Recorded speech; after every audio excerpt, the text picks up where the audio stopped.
All right, and here we go. It is Monday, August the 28th, just after 3 o'clock. William Cole here in the Storm Studio, and this is one of our weather model discussions. This is where we like to take you behind the scenes, putting together the forecast of the day.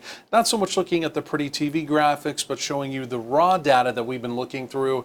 Of course, we put this on our social media, YouTube, Instagram, Facebook. If you see it there, feel free to give it a like. Also, feel free to leave a comment if needed as well.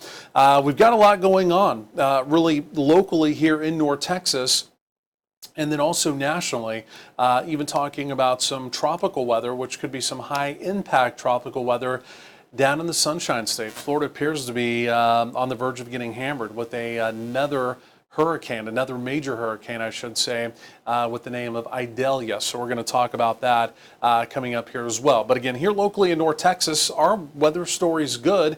We have the cold front slash less hot front slash whatever you want to call it, came through yesterday and again, really as anticipated, knocked our temperatures down. Now the deal is, it knocked our temperatures down, from the 105, the 110 readings, the record levels that we are at, back to just about where we should be, right? My forecasted high today is 95.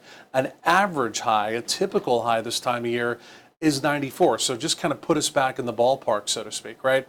Heat is coming back for the weekend. We're going to talk about that. And again, any rain chances on the way as well. But first of all, let's go and dive on into this here. And again, first of all, we're just looking at our Reunion Tower cam. We always start with that. And the one thing you may notice if you've been outdoors at all today, maybe even looking out your office window, we've got a few puffy fair weather cumulus clouds out there. It's only indicative because of the summer heat dome. It's not centered directly over North Texas, right? When we had just the brilliantly sunny skies, not a cloud in sight, that was sinking air from the summer heat dome. We call it subsidence, and really clouds just can't form in that environment, right? So we went from sun all the time to now, kind of at least a little better look, I guess you could say, right? With some fair weather cumulus clouds out there. There's really no rain chance under those here in the Metroplex. Now, we do have a couple showers out there. I'm going to show you those just east of Dallas, Fort Worth. But let me also show you temperatures. And this is, again, as of 3:08. And I mean, not bad, right? I mean, you're looking at widespread 90s around the area, generally lower 90s, 92 so far here in the Metroplex from DFW, Fort Worth, even over here on the Dallas side of town, generally right around 90 up along the Red River Valley. And then we've got a few 80s peppered in down to the southeast. You see that reading over there in Terrell, over in Kaufman County. You see that 83, you're wondering, oh, what's up with that? They're actually getting, again, a few showers. Let me just show you the radar. And then, like I mentioned, we don't really use the pretty TV graphics here. We'll dive into the real data coming up. But just quickly, again, over there in Henderson County now, Kaufman County, even parts of Van Zant County, even Navarro County, south of Corsicana. Again, you can see there just kind of widely scattered showers, a couple heavier downpours. That's essentially the only real rain chance, right? That's through late this afternoon into this evening. That activity dries up. And then really going forward, it appears as though we're going to be relatively dry. Could be a few deviations to that as we go a little bit forward in time. Let's go and take a look at this here. One more graphic, and really just to show you where the front is, right? It's a continental cold front, meaning we didn't get a push of Canadian air. There's no chillier air with this, but it's just kind of taking the air from the north of us, right, kind of within the continent and pulling it down. And because the summer heat dome also backed out of the area, again, kind of the suppressional heating that we had from it, temperatures are still hot, right? 92, 95, again, that's still hot, about where we should be. But again, it's much better than the 105 and obviously the crazy 110s that we had 2 days in a row. All the active weather today, again, by the way, along that surface boundary, you can see mainly over in the deep south, right? That's where the opportunity of severe weather is as we go through the day. Okay, so let's go and get into this and talk about some real weather. Okay, so where we're going now, this is just over to the Storm Prediction Center, the SPC website, and this is our mesoanalysis page. We're looking at the 500 millibar chart, kind of the middle levels of the atmosphere, right up around 18,000 feet. And of course, we look at this all the time when we start these segments. And what are we looking for? We're looking for any dips and any ridges. Now, number one, the ridge, the summer heat dome, which has been such a big player in our weather, where is it at now? It's out on the west coast. And again, this is kind of where the ridge is now. And that's where the heat is, right? I mean, they're baking desert Southwest. I think even tomorrow, I think I saw Phoenix 116, 115 today, 116 tomorrow. I mean, their heat levels have just kind of gone off the chart, right? They were pretty hot earlier in the summer. They're really hot again. We have another developing storm trough up in the Pacific Northwest. And this big deep storm trough, more of a longer wave storm trough, is what was responsible for dragging the front through our area, right? Even though the trough, if you will, was well off to our north, now well off to the northeast. Again, that boundary, right? The northerly winds associated with that, which formed the boundary, right? Again, were associated with that. As that continued to push off to the east, it dragged the boundary through the area. But again, simply put, there was just no Canadian air mixed in with that. It's the end of August. We're not really anticipating Canadian air this time of year, but at least we got some heat relief, right? So a little bit of good news out of that. I think if we would have got Canadian air on August the 28th, it probably would have been just as big of a deal as the 110s that we had at the end of last week, right? So that's not very typical for this time of year. But there could be an outright pattern change in about 10 days that I'm beginning to notice. And again, we'll look at that on the model coming up momentarily. Okay, so from there, let's come over to just looking around the nation, the SAT-RAD here. And again, this is just the visible satellite imagery and overlaid the reflectivity, right? The NEXRAD radar reflectivity. And again, this is just from the NEX Lab. Again, just another site that we like to use around here. And so what are we looking at here? Again, a couple things. Number one, again, with the front down across parts of the deep south, obviously that's where all the convective weather is, right? We're talking about the opportunity of rain, a little bit of thunder, even the opportunity of severe weather that I'll show you there as well. Now, what else really sticks out here? If you're looking at this, well, Franklin sticks out, right? I mean, that is a well-formed hurricane. That is a good-looking eye that it has as well. It is our first major hurricane of the Atlantic season, right? The Pacific has already had some major hurricanes, but then the Atlantic, this is our first major hurricane being Cat 3 or above. This is a powerhouse cane, but the good news is it's going to stay away from our eastern seaboard, right? There could be some rip currents, there could be some additional choppiness coming in, so to speak, along the eastern seaboard, right? But as far as any other impacts go, that's basically it, right? It's going to curve back out into the Atlantic. So good news with that. It's also going to be a near miss for Bermuda as well. It's going to get razor close, but it will be a near miss for Bermuda. The other thing you're more than likely noticing is, again, some of the showery activity now pluming down near the Florida area. And of course, that has to do with Idalia, right? A hurricane, or still tropical storm, will be a hurricane later today, more than likely. And again, moving towards Florida as we get into tomorrow.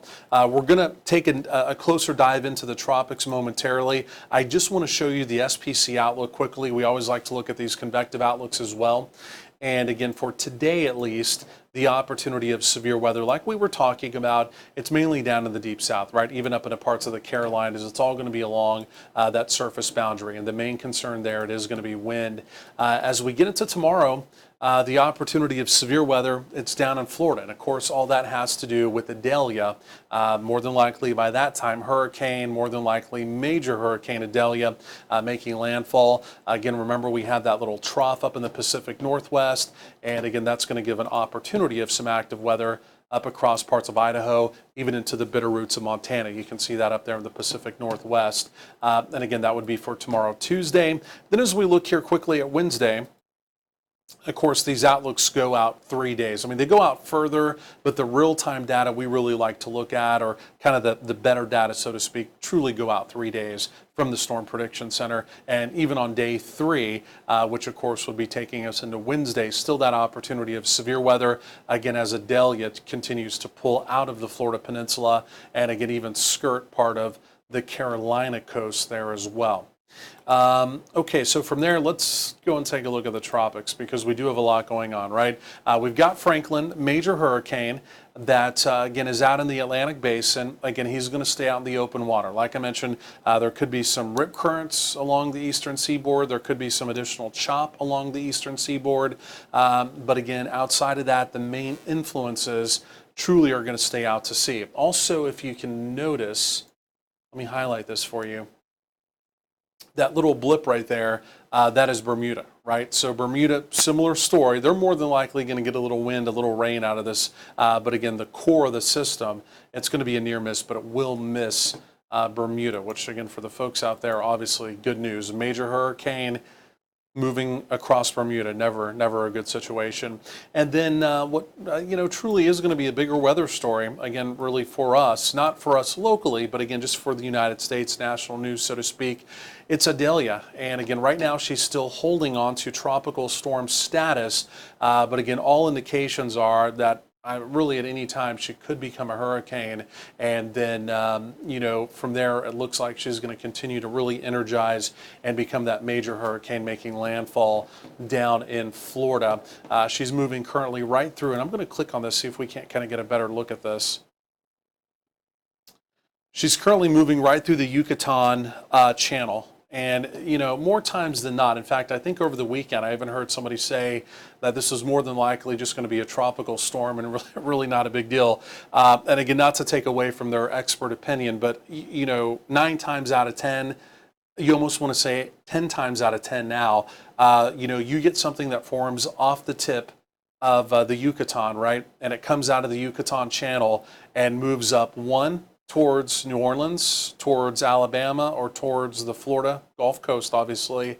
9 times out of 10, 10 times out of 10, number one, it's a hurricane, and number two, it's typically well under forecast, right? I mean, where this one, we were only, I say the folks who are making the forecast, maybe forecasting a Category 1 hurricane, 24, 36 hours ago, and now at minimum, more than likely, this will be a Cat 3. I think there's a lot of data out there now this afternoon supporting maybe a Cat 4, maybe stronger, right? So this is going to be a big deal. This is going to be a high impact situation. Hurricane warnings have now been really issued from the Big Bend area of Florida, right, all the way down through essentially the Tampa Bay area. Bottom line is not a good deal, right? Not a good deal for the folks down there. And again, storm surge is going to be a real concern with this. I want to back this up. This is the latest on Adelia. We'll back this up one. And so winds are still at 70. Winds 74 or above, it becomes a hurricane. She becomes a hurricane. Forward motion still north at only about 8 miles per hour, so not a lot of forward progress. And still watching that barometer fall, right? 987 millibars. And obviously, the lower it gets, the deeper the area of low pressure, right? As you begin to see that drop even more, that's a signal of a strengthening tropical system. And indications are that will continue to drop. But again, she's 4 miles per hour off now from becoming a hurricane. It could happen at any time, right? I mean, we're splitting hairs. The Hurricane Center is splitting hairs. They're obviously the experts with this. But again, 4 miles per hour away from a hurricane. The bottom line is she is inbound. I want to look at the model data with her coming up momentarily just to kind of give you a better idea. Quickly, I want to click on Franklin as well. And again, Franklin's up to 145 now. So Franklin continues to be a major hurricane, and he's really strengthened as we've gone through the day. And look at his pressure now down to 937, and again he continues north at 9. Again, like I mentioned, the good news is he will stay again off the eastern seaboard. But again, these are some powerhouse systems we're going to be dealing with, tropical systems. Again, this is the peak of tropical season as we get into September, right? The oceans, even though really the sea waters, the sea surface temperatures, they've been hot, almost the entire season. We've had a lot of environmental limiting factors. A lot of those are beginning to wear off. And again, we're really primed for tropical activity. So we'll see how all this plays out. But right now, Idalia, that's going to be really the kicker as we go over the next 24 to 36 hours. Let's switch over to the model. And I'm going to give you a better zoomed in view. And what I want to do, I want to take a look at this tropical zoom. And what we're going to do, number one, is I just want you to watch, and let me kind of highlight this quickly. This area, right? This is the area spin, the area on this specific chart, the area of vorticity. This is similar to what we were looking at earlier. This is the 500 millibar chart. Not only are we seeing the dips and the ridges which we'll talk more about for our local forecast coming up, but also the vorticity, the area spin highlighted here specifically in this situation for any type of tropical weather, right? So we're watching that area right off the tip of the Yucatan. Let me go ahead and load all the frames. And as I do that, this is the latest path from the Euro. And really no change. I mean, right up into the Big Bend. Right up into the Big Bend.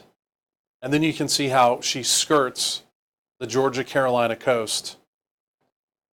Curves back out to sea. By the way, that's still Franklin out there. You saw Franklin, he's just drifting, right? He's just out there, but he's not impacting anyone. Good news. And then that's pretty much it. I mean, she basically dissipates. Well, she hangs on, right? Here's the latest data. This is about 7 days out. Still maybe a tropical something, but you can see she's interacting with a big trough. You see that, a big trough just coming off the eastern seaboard.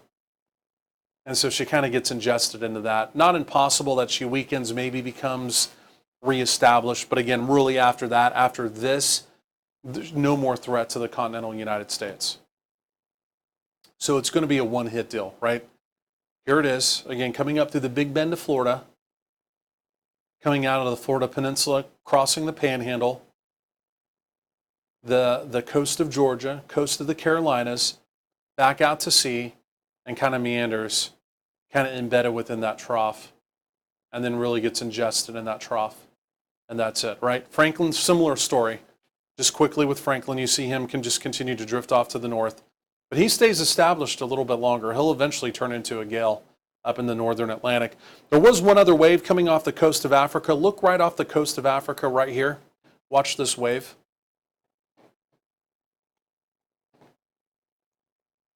Watch this wave.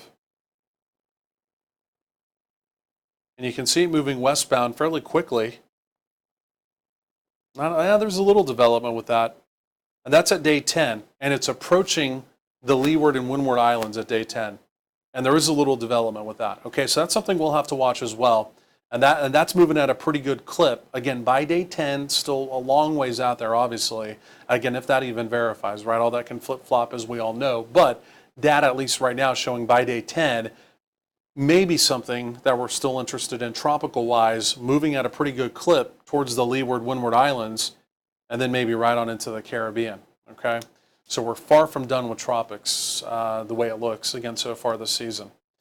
Okay, let's come back over. Let's talk more about our weather. I know we got to kind of hurry up here a little bit. Similar story. We want to stick with this, right? This is kind of the overview, the meat and potatoes of even our forecast. What's going on, right? This is the overall synoptic setup, okay?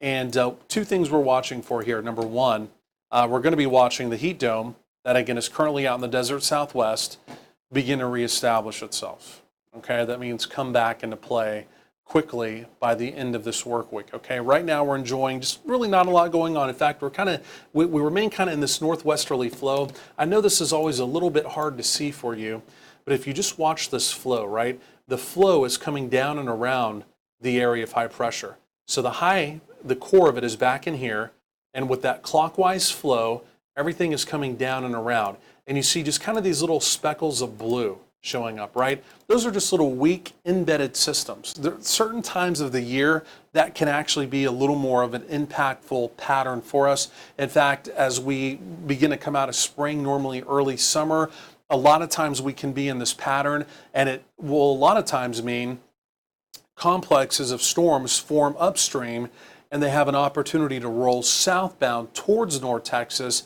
as we go through the overnight. We're not necessarily seeing that, but there are very weak little impulses coming down. Right now, none of those look very meaningful for us, but it is a pattern we have to watch. It's a very short-term pattern. I say short-term because watch what happens, right? The ridge quickly does begin to build back in. And take a look at this. Here comes the dome, and look at the core of the summer heat dome. Right, the end of summer heat dome at this point. But look where it is.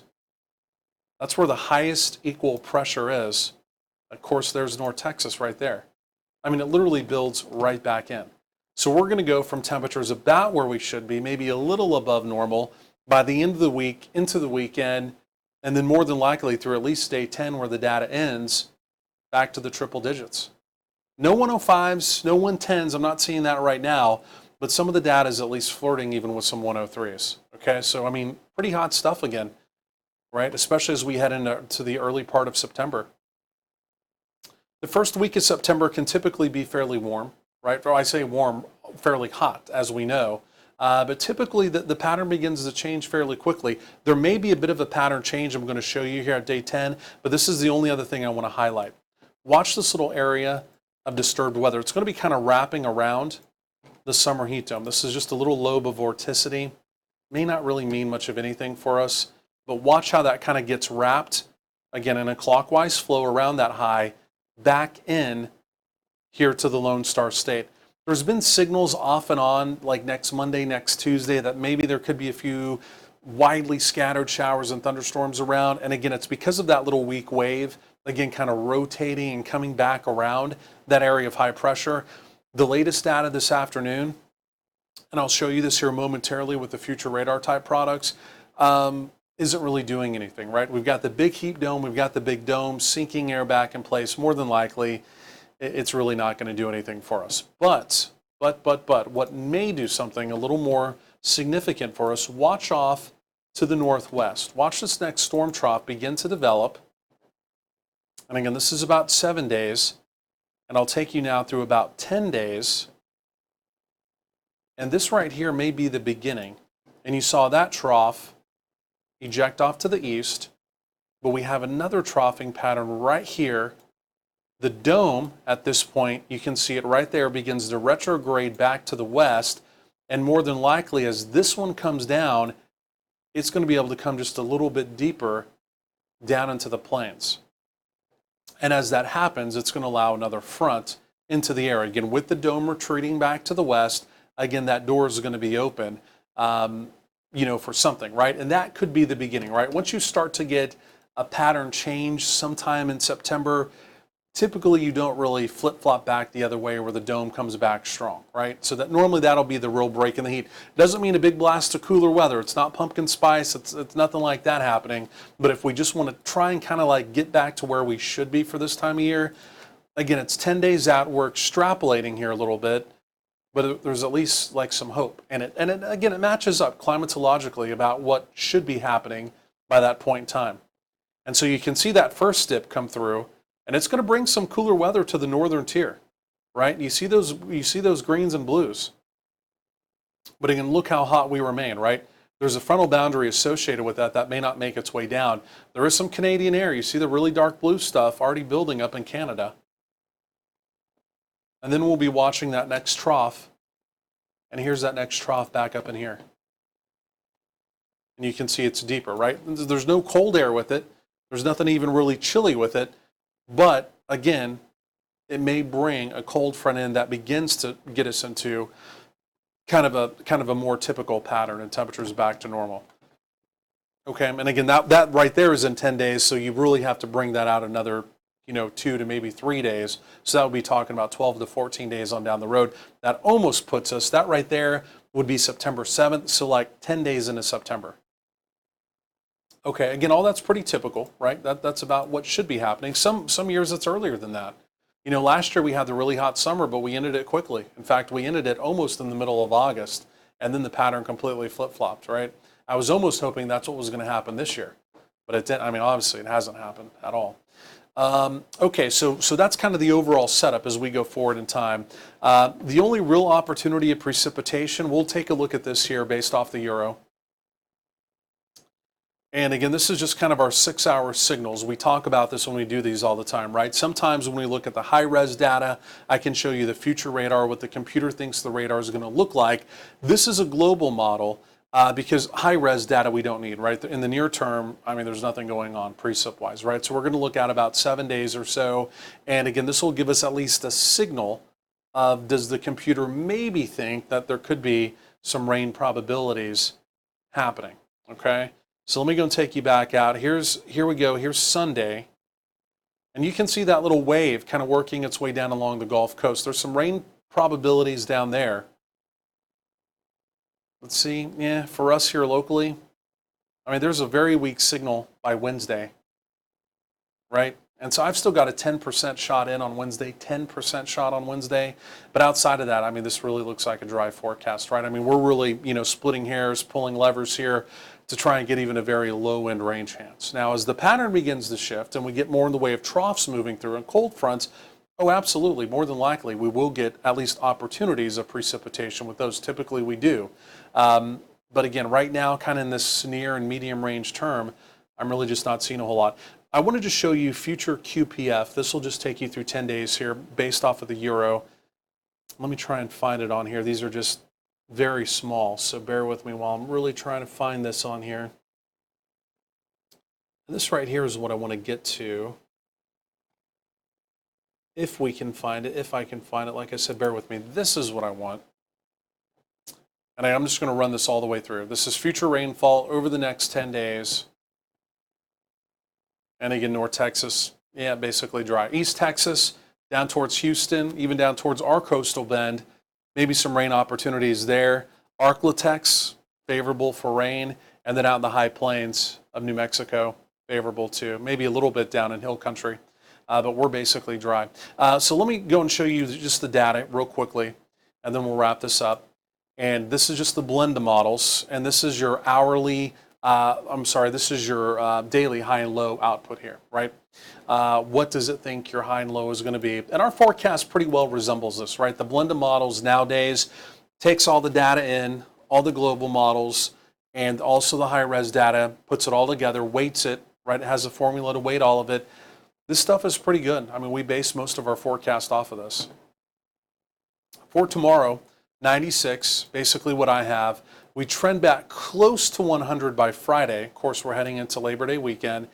And then take a look at that. Saturday, 100, Sunday, 101. Then we're back to 102, 103, 103, 104. We're getting closer to that 105 mark. Not that 105 necessarily means anything, but typically, even here in North Texas, 105 and above, I mean, that's extreme heat, even in the middle of summer.